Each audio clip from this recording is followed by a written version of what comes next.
I'm natural. I'm natural. I'm completely natural. Look at me. Look at my physique. It was completely built without performance-enhancing drugs.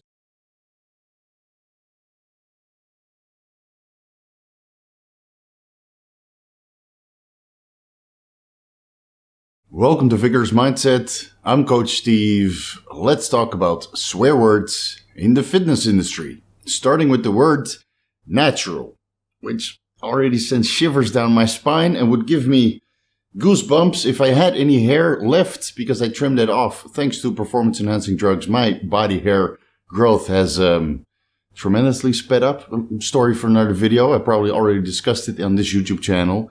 But the word natural, absolutely disgusting and completely overused. There's no such thing as natural bodybuilding. The complete act of bodybuilding is entirely unnatural. Otherwise, you would see tremendously muscular people out there without doing any sort of hypertrophy workout or focusing on their nutrition or taking certain supplements which are still classified as, not a performance-enhancing drug. So whether that's creatine or some of the other supplements that are on the market and being sold over the counter. If you want to be a bodybuilder and even look moderately impressive, you have to go through the process, and the process of bodybuilding, there's nothing natural about it. Now, of course, there's going to be genetic outliers out there that look absolutely phenomenal just by doing a little bit of a manual labor, but there's still some sort of activity involved. Nobody looks like a bodybuilder for free, and the entire act of bodybuilding is unnatural. So whether you level up and decide to take performance-enhancing drugs, so you can call yourself an enhanced bodybuilder or a saucy bodybuilder or a competitive bodybuilder, because again, competitive bodybuilding, even in drug-tested federations, trust me, I've helped many a athlete beat the drug test. Not everybody is as drug-free as they say they are. Now, drug-free bodybuilding, yes, it exists. It's not natural bodybuilding. Natural is, again, what about it is natural?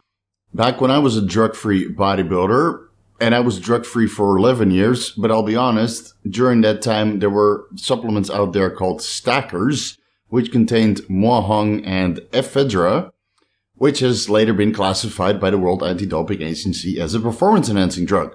So when I say I was drug-free, that's not entirely true, but at that time, it was sold as an over-the-counter supplement, which was later classified as a PED. So was I drug-free for 11 years? Probably not. Probably not. Am I honest enough to admit that? Yes. Unlike some of those natural competitors who say they were drug-free, but they were loaded to the gills on pro-hormones. And as we all know, Superdrol, Epistane, Androstenedione, 1AD, etc., etc., etc., those are anabolic androgenic steroids. Even though there was no testing equipment available or testing method available to detect these compounds or these designer steroids, now they're classified as anabolic androgenic steroids. And they're on the World Anti-Doping Association list. So you're no longer able to take them. So when they got classified and put on the WADA list, suddenly all those super good competitors disappeared because they didn't have any alternatives to start looking good with. So they really had to go back to drug-free, even though they were taking drugs before. They just called themselves natural liars. That's how you should look at it. Whenever somebody says natural, just put the word liar behind it and move on. Don't even listen to them. The word natural, stay clear. That's all I would have to say. Now, when I was drug-free, I didn't go enforce that to everybody around me. I didn't go shout from the rooftops, I'm natural. I'm natural. I'm completely natural. Look at me. Look at my physique. It was completely built without performance-enhancing drugs. Just be who you be and let people guess. If you're really drug-free, you don't have to say that. The people who take performance-enhancing drugs will automatically know you're drug-free. It's very easy to see. And when you look super shredded and full and hard and dense, but you say you're natural, Guys that have been in the fitness industry for 20 years, we just shrug our shoulders and just pat you on the head and say, yes, of course you are, buddy. You know, true honesty is very hard to find in the fitness industry because everybody wants to be the main man and, feel special about themselves, even though that some of that speciality is coming from a bottle. So whenever you hear the word natural, just put the word liar behind it. You can recite that in your head. I'm a natural liar. Bro, I'm natural liar. And just proceed that way. You know, all the guys that I know that are legitimately drug-free, what they will say is, I'm a bodybuilder and I didn't take the next step yet. Because there comes a point in time where you would want to take the next step. Whether that's because your testosterone levels have been declining due to your age. So let's say you're 40, your testosterone is no longer sufficient to sustain the body that you have. Hormone replacement might be in the cards for you and you cannot call yourself drug-free anymore. Any form of testosterone replacement therapy means that you are now enhanced. I don't care how low the dose is and how conservative you say you are. 100 milligrams of exogenous testosterone means you're enhanced and you have to turn in your natty. Oh. You have to turn in your natty card. Yeah?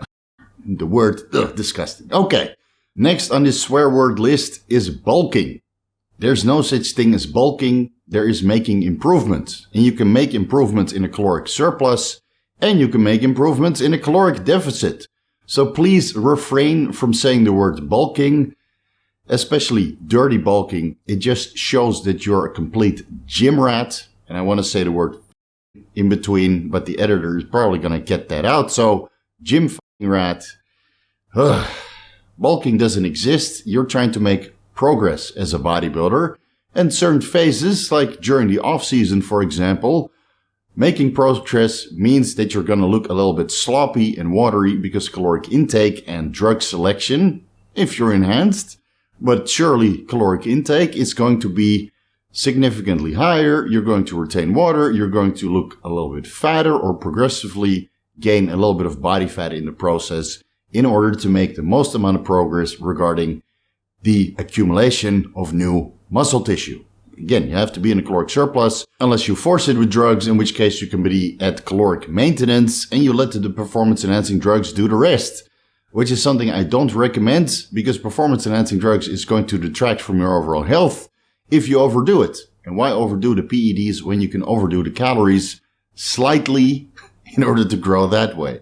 So please, bulking, and especially dirty bulking with a lot of cheat food, yeah, you're going to look like the Michelin Man covered in pimples, and you will not look any way, shape, or form like a bodybuilder. You will probably look like a fat powerlifter at best, or maybe a tryout wrestler. There will be no hint of bodybuilding on your physique.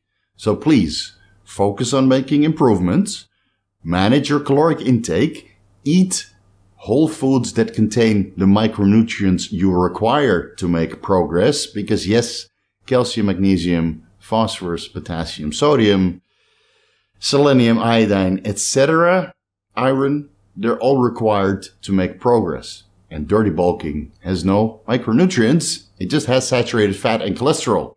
Good luck with your blood work afterwards. So please, make progress in a caloric surplus or in a caloric deficit, and always keep bettering your physique. And stay marketable, because in this day of social media, you can't get too fat. Otherwise, people don't take you serious anymore. And what does he know about dieting? Look at this guy, he's 20% body fat. Swipe to the whatever, I don't use Tinder. Next on the list, a tremendous, terrible swear word is metabolic damage. There is no such thing as metabolic damage. It was coined by coaches who didn't have enough clients and they needed something new. A lot of women rebound after the show because their shitty coach put them on 100 micrograms of T3 and they didn't include a protocol on how to phase off the T3 and reverse diet out of the show.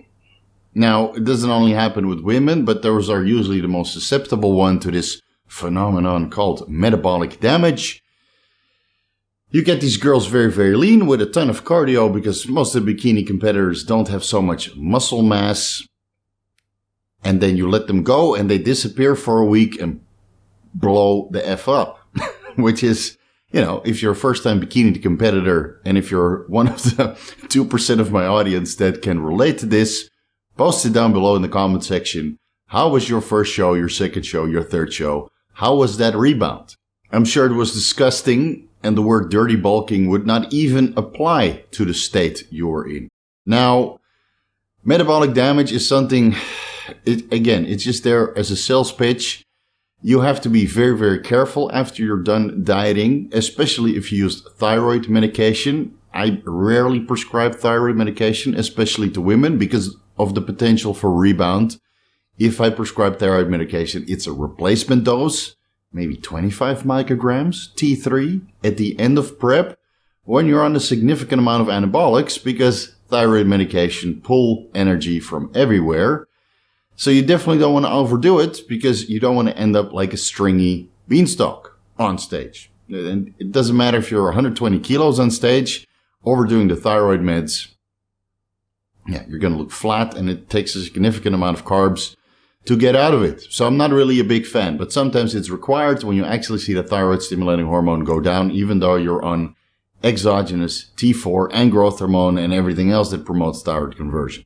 So in those cases, thyroid hormones, T3 might be required, but it's definitely, or it shouldn't, at least it shouldn't be the norm, even though every freaking coach out there is like, yeah, here's your stack. Clen T3 GW1516. Let's try a little bit of iodine and selenium first, buddy. Okay, so you're done with your contest prep. You're restricted calories. You're in a, steep cardio regimen.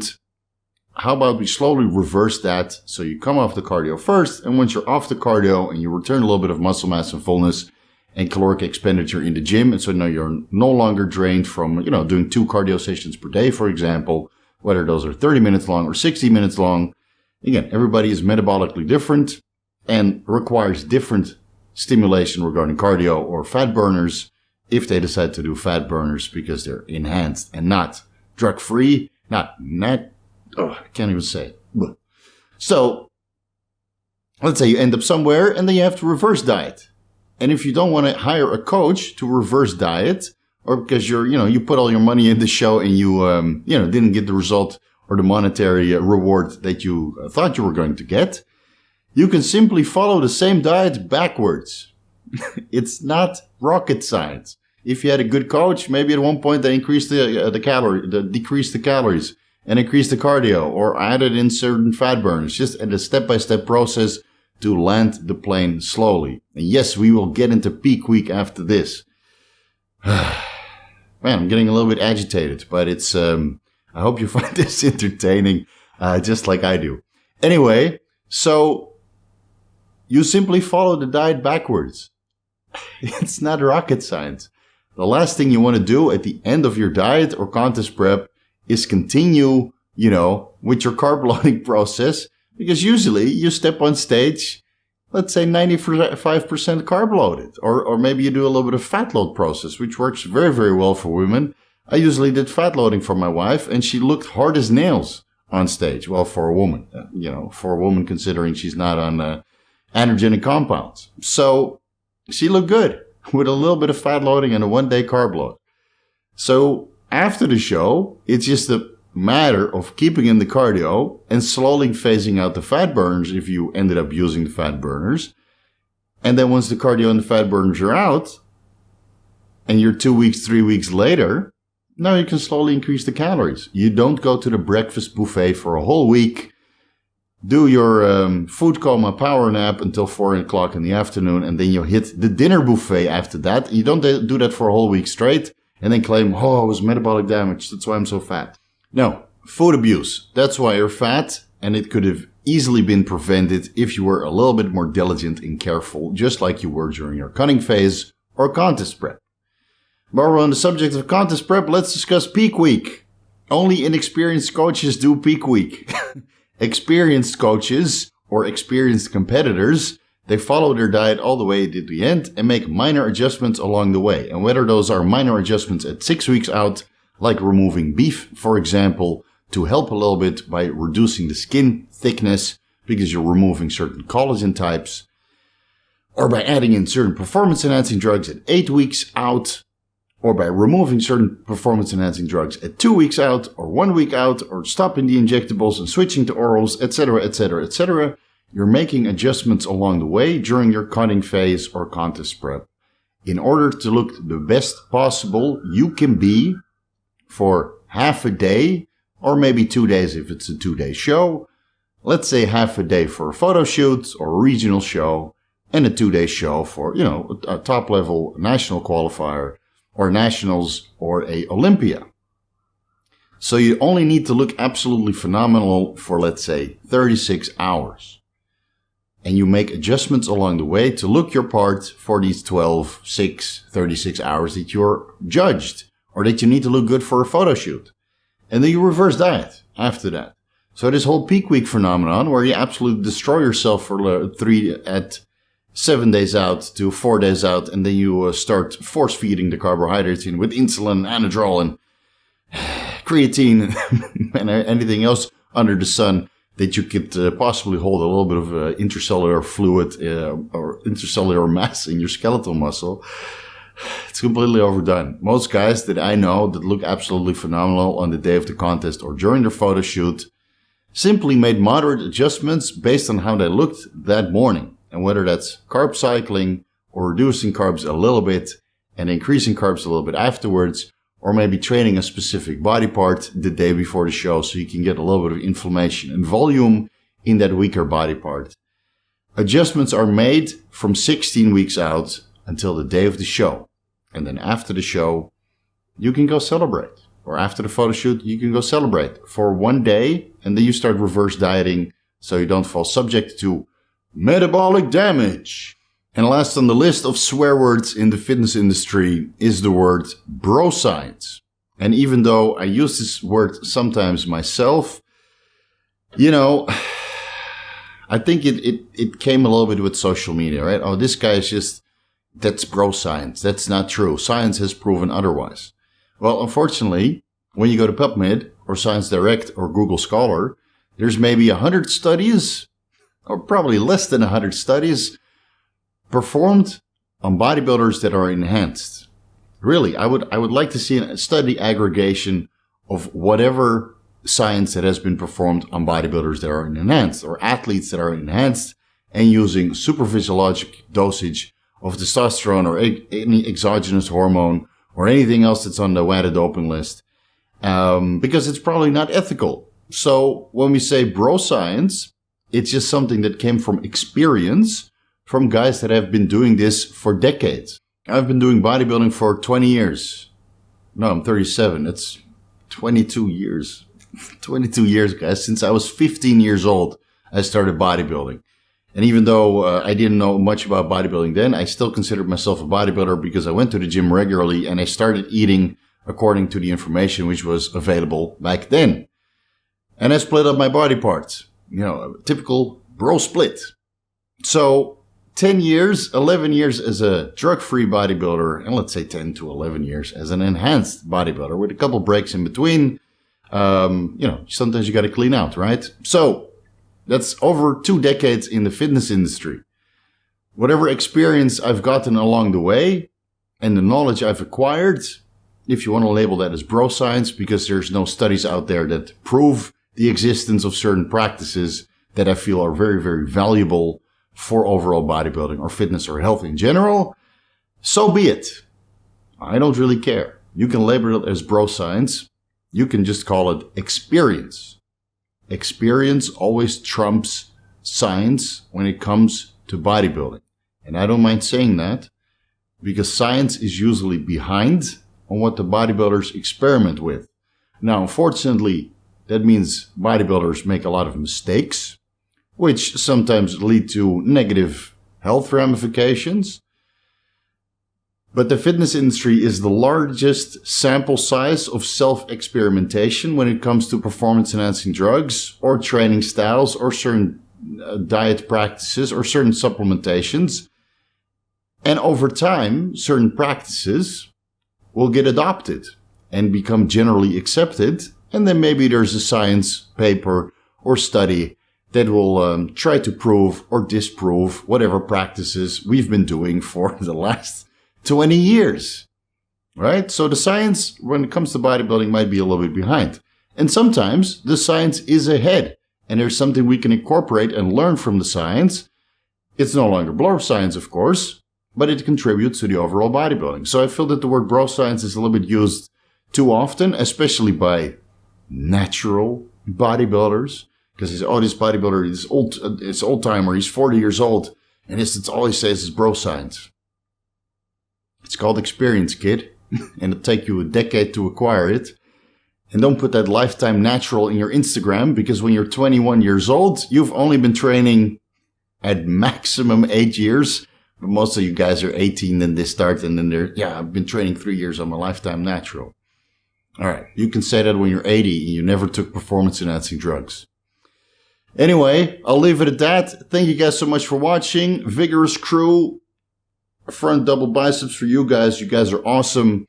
I'm sure there'll be another top 5 video regarding the swear words in the fitness industry. So please put your favorite swear word down below in the comment section.